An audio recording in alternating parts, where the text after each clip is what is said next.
नमस्कार विद्यार्थी मित्रांनो, तुमचं ऑल इन वन कॉर्नर या आपल्या चॅनलमध्ये मनापासून स्वागत आहे। आजच्या व्हिडिओमध्ये आपण इयत्ता 9वी राज्यशास्त्र पाठ क्रमांक 2 भारताच्या परराष्ट्र धोरणाची वाटचाल या पाठाचा स्वाध्याय बघणार आहोत। तर चला तर मग आपण व्हिडिओला सुरुवात करू। या स्वाध्यायातील पहिला प्रश्न आहे, दिलेल्या पर्यायांपैकी योग्य पर्याय निवडून विधाने पूर्ण करा।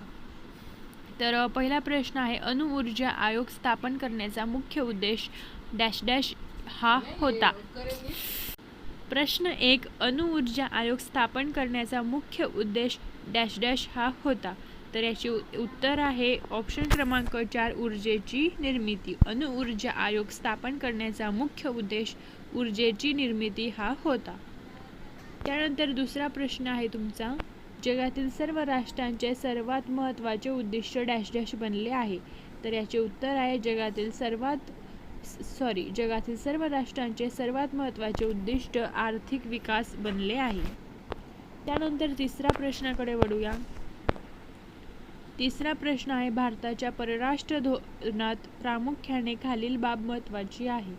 तर याचे उत्तर आहे भारताच्या परराष्ट्र धोरणात प्रामुख्याने अलिप्ततावाद महत्त्वाची आहे। त्यानंतर चौथा प्रश्न, इसवी सन 1974 साली भारताने डॅश डॅश या ठिकाणी अणुचाचणी केली।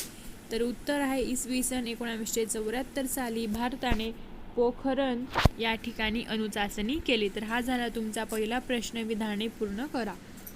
त्यानंतर तुमचा दुसरा प्रश्न आहे, पुढील विधाने चूक की बरोबर ते कारण स्पष्ट करा।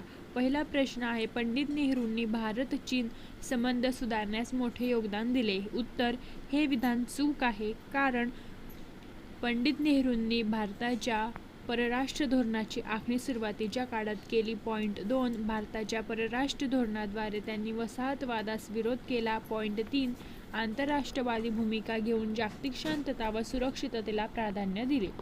त्यानंतर दुसरे विधान आहे, अटल बिहारी वाजपेयी यांनी पाकिस्तानसोबत संबंध सुधारण्यास पुढाकार घेतला। तर उत्तर आहे, हे विधान चूक आहे, कारण अटल बिहारी वाजपेयी यांनी भारत चीन संबंध सुधारण्यात मोठे योगदान दिले आहे। परराष्ट्र धोरणातील सातत्य टिकवून ते सुधारण्याचा प्रयत्न राष्ट्रपती, प्रधानमंत्री, परराष्ट्र मंत्री, संरक्षण मंत्री, अर्थमंत्री, गृहमंत्री या पदांवरील व्यक्ती करतात। त्यावेळी या पदावर अटल बिहारी वाजपेयी होते। त्यानंतर प्रश्न तिसरा आहे, पुढील संकल्पना स्पष्ट करा। पहिली संकल्पना आहे भारताचे परराष्ट्र धोरण।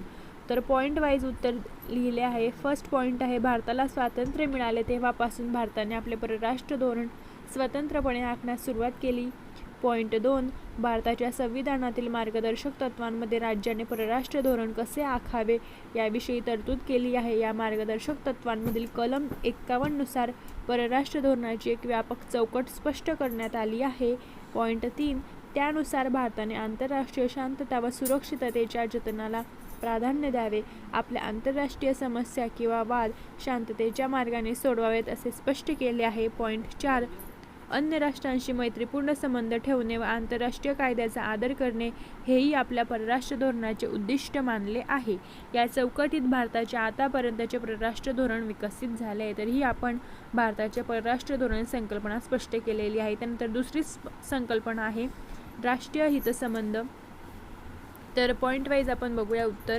पहिला पॉईंट आहे, राष्ट्रीय हितसंबंध म्हणजे आपल्या देशाचे स्वातंत्र्य व सार्वभौमत्व सुरक्षित ठेवण्यासाठी करायच्या उपाययोजना होय। पॉईंट 2, आपल्या राष्ट्रासाठी फायद्याचे आणि योग्य काय आहे याचा विचार करून जेव्हा निर्णय घेतले जातात तेव्हा त्यास आपण राष्ट्रीय हितसंबंधांची जोपासना असे म्हणतात। पॉईंट 3, या अर्थाने कोणत्याही राष्ट्राच्या राष्ट्रीय हितसंबंधांमध्ये पुढील घटकांचा समावेश होतो। अ, आपल्या देशाच्या स्वातंत्र्य, सार्वभौमत्व, अखंडतेचे रक्षण करणे म्हणजेच संरक्षण हे सर्वोच्च राष्ट्रीय हित असते। ब, आर्थिक विकास हेही एक महत्त्वाचे राष्ट्रीय हित आहे। आर्थिकदृष्ट्या दुर्बल असणाऱ्या राष्ट्राला आपल्या स्वातंत्र्याचे जतन करणे अवघड जाते, म्हणून संरक्षणाखालोखाल आर्थिक विकास हे राष्ट्रीय हित महत्त्वाचे मानले जाते। त्यानंतर तिसरी संकल्पना आहे जागतिक शांतता।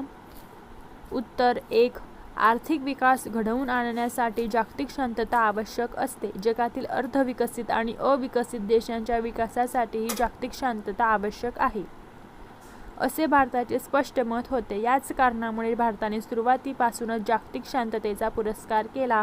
तसेच आपल्या परराष्ट्रीय धोरणात शांती प्रयत्नांना महत्त्वाचे स्थान दिले. पॉइंट 2. जागतिक शांतता हा भारताच्या परराष्ट्र धोरणाचा महत्त्वाचा भाग असल्यामुळे भारत कोणत्याही लष्करी किंवा सैनिकी संघटनात सामील झाला नाही. याविषयी जगात कोठेही युद्ध सुरू झाल्यास ते तत्काळ थांबवण्यासाठी भारताने प्रयत्न केले. पॉइंट 3. जागतिक शांततेच्या उद्देशाने प्रेरित होऊनच भारताने इजिप्त, कोरिया, व्हिएतनाम आणि इंडो चायना तसेच इराण, इराक या देशातील संघर्षात युद्धबंदीसाठी सतत प्रयत्न केले. पाकिस्तानचा पराभव करणे सोपे असूनही काश्मीर प्रश्न भारताने संयुक्त राष्ट्राकडे नेला आणि पाकिस्तानचा जिंकलेला प्रदेशही परत केला.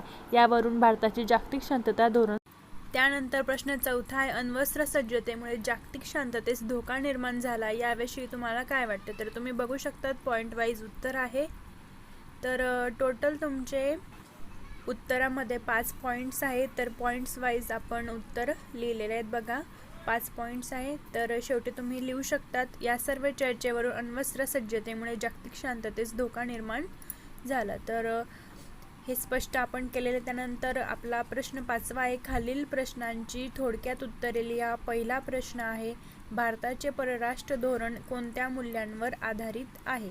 तर प्रश्न 5व्यामधील एकाचे उत्तर तुम्हाला लिहायचे आहे की भारताचे परराष्ट्र धोरण कोणकोणत्या मूल्यांवर आधारित आहे. तर आपण 2 पॉईंट्स लिहिलेले आहेत, ते मूल्य लिहिलेले आहेत. तर तुम्ही त्या प्रकारे उत्तर लिहायचे आहे.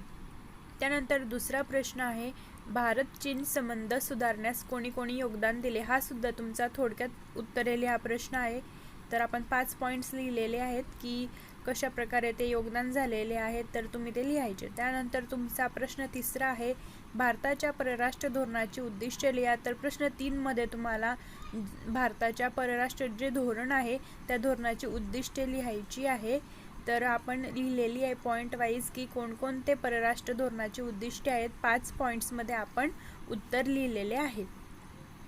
तर अशा प्रकारे तुम्हाला प्रश्न 5वा थोडक्यात उत्तरे लिहा हा 3 प्रश्न आहेत, त्यात ते सोडवायचे आहे. त्यानंतर शेवटचा प्रश्न आहे 6वा, पुढील संकल्पना चित्र तयार करा. तर तुम्हाला प्रश्न 6व्यामध्ये संकल्पना चित्र तयार करायचे आहे, परराष्ट्र धोरण निश्चित करणं. तर अशा प्रकारे आपला राज्यशास्त्र पाठ क्रमांक 2 स्वाध्याय कंप्लीट झालेला आहे. आय होप तुम्हाला आवडला असेल.